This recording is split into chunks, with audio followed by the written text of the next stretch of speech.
Assalamualaikum warahmatullahi wabarakatuh.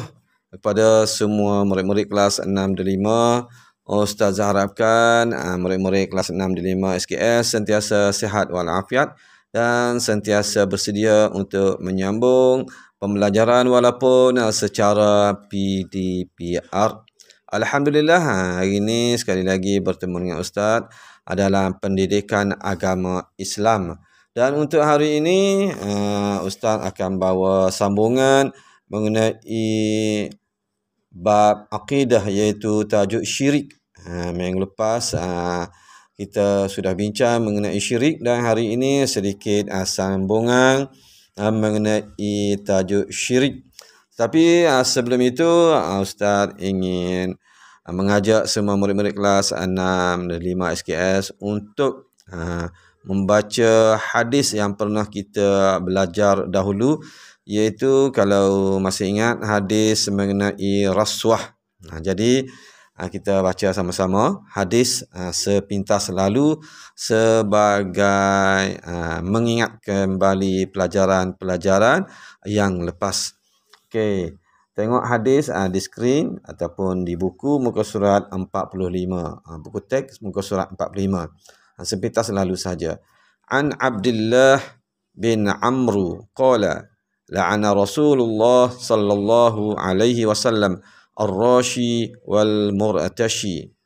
Rawahu Tirmizi. Maksudnya, daripada Abdullah bin Amru telah berkata, Rasulullah sallallahu alaihi wasallam melaknat pemberi rasuah dan penerima rasuah. Jadi ingat tu, rasuah adalah amalan yang terkeji, dan Rasulullah melaknat orang-orang yang terlibat dalam aktiviti rasuah. Dan kita terus pada pelajaran kita hari ini, iaitu syirik. Apa yang Ustaz ingin tekankan pada pembelajaran hari ini ialah akibat orang yang mengamalkan syirik.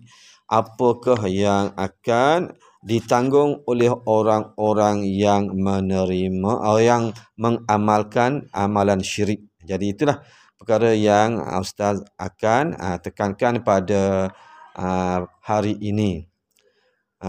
Tapi sebelum itu kita tengok dahulu sepintas lalu maksud syirik. Maksud syirik seperti yang minggu lepas lah. Syirik ialah perbuatan menyekutukan Allah dengan sesuatu yang lain. Jadi seperti minggu lepas Ustaz dah terangkan bahawa menyamakan, menyekutukan, mengatakan Allah itu ada lawan ataupun ada yang sehebat dengan Allah, maka itulah dinamakan syirik. Jadi murid-murid boleh tengok buku teks muka surat 102. Jadi syirik ini merupakan satu dosa yang besar seperti yang kita dah bincang pada minggu lepas. Mana dalilnya? Dalilnya ialah fala taj'alu lillahi andada wa antum ta'lamun. Surah Al-Baqarah ayat 22. Maksudnya, maka janganlah kamu mengadakan bagi Allah sebarang sekutu, padahal kamu semua mengetahuinya bahawa Allah ialah Tuhan yang Maha Esa. Jadi itulah ayat Quran yang mensabitkan bahawa syirik itu adalah satu perbuatan yang dosanya yang amat besar. Okey, kita kembali kepada syirik. Syirik seperti minggu lepas juga Ustaz dah terangkan bahawa syirik ini terbahagi kepada dua. Iaitu yang pertama syirik jali. Syirik jali ialah mempercayai atau mengaku bahawa adanya Tuhan lain selain Allah.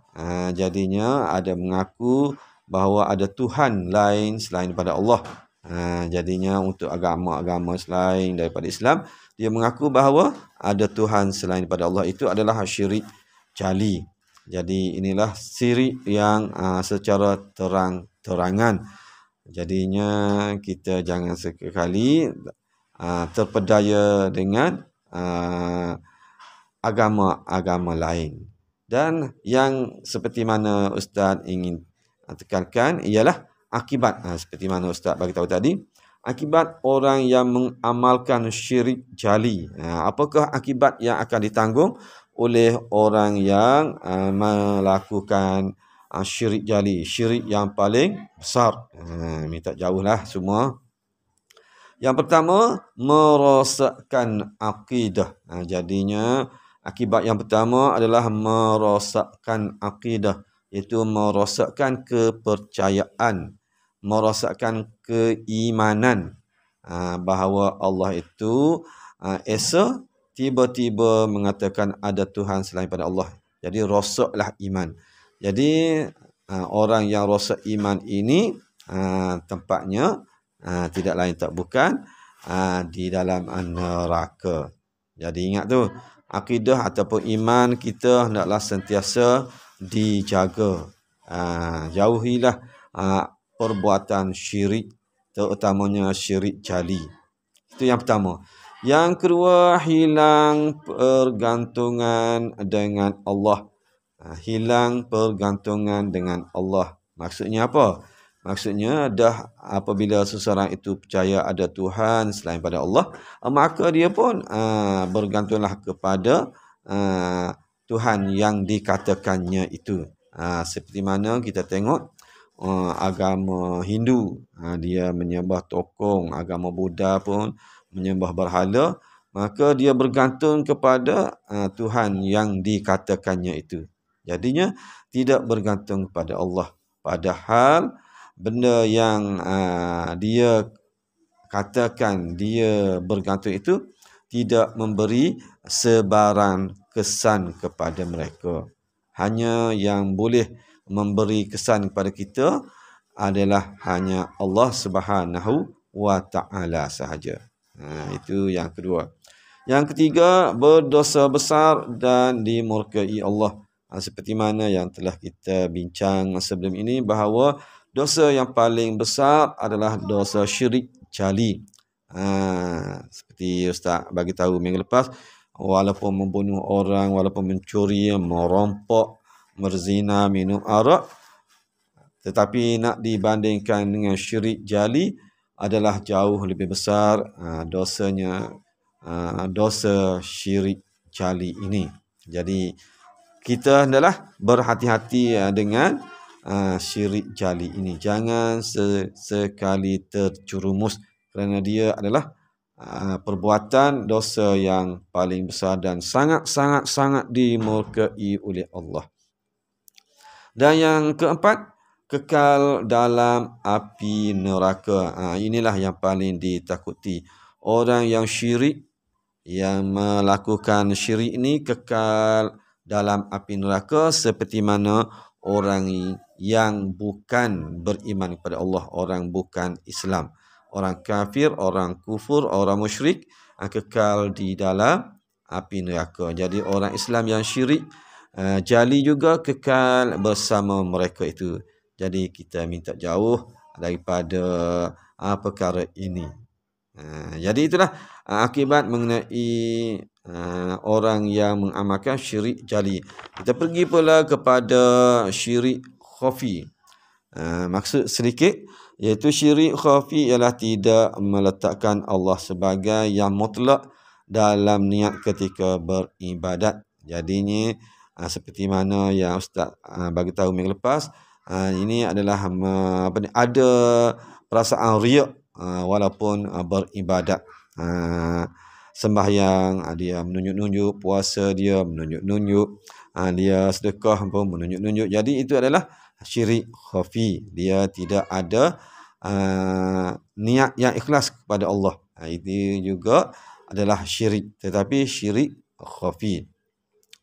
Dan akibatnya ada 5 akibat orang yang mengamalkan syirik khafi. Yang pertama, menghapuskan pahala amalan. Jadi amalan-amalan seperti puasa, sembahyang, zakat, bersedekah dan sebagainya akan terhapus ataupun dipanggil tidak diberi ganjaran pahala oleh Allah Subhanahu Wa Taala. Jadi sia-sia. Jadi ingat tu. Kalau kita hendak laksanakan ibadat pada Allah, adalah kerana Allah. Barulah Allah memberi imbuhan yang baik kepada kita. Yang kedua, sukar menerima pandangan orang lain. Jadinya orang yang tidak ikhlas ibadat pada Allah ini, dia menjadi sombong, dia menjadi riak, maka dia tidak menerima nasihat orang, dia tidak menerima tazkirah daripada orang lain. Jadi mereka ini jadi sombong, berlagak dengan diri sendiri. Seterusnya, menimbulkan permusuhan. Jadi orang yang sombong ini sememangnya dia tidak akan menghormati orang lain. Jadinya mudah menimbulkan permusuhan di antara satu sama lain. Minta jauh. Yang keempat, dibenci masyarakat. Jadi orang yang belagak pun memang kita tidak suka. Orang yang menunjuk-nunjuk, orang yang ego, orang yang riak memang sentiasa dibenci, dicemuh oleh masyarakat. Bersedekah pun menunjuk-nunjuk, mewawarkan bahawa dia menolong orang, dia buat baik, dia semua buat. Tetapi dia menunjuk-nunjuk, maka dibenci oleh masyarakat. Dan yang terakhir, iaitu mudah putus asa. Jadi orang yang tidak ikhlas kepada Allah Subhanahu Wa Taala ni, apabila dia menerima musibah, dia mudah berputus asa kerana dia buat sesuatu itu hanya untuk menerima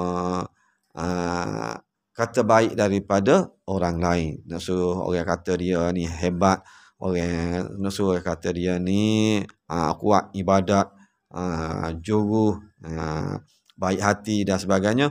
Bila dia terima musibah daripada Allah Subhanahu Wa Taala, maka mereka pun mulalah berputus asa. Jadi itulah untuk hari ini yang Ustaz tekankan ialah akibat orang yang tidak mengamalkan syirik.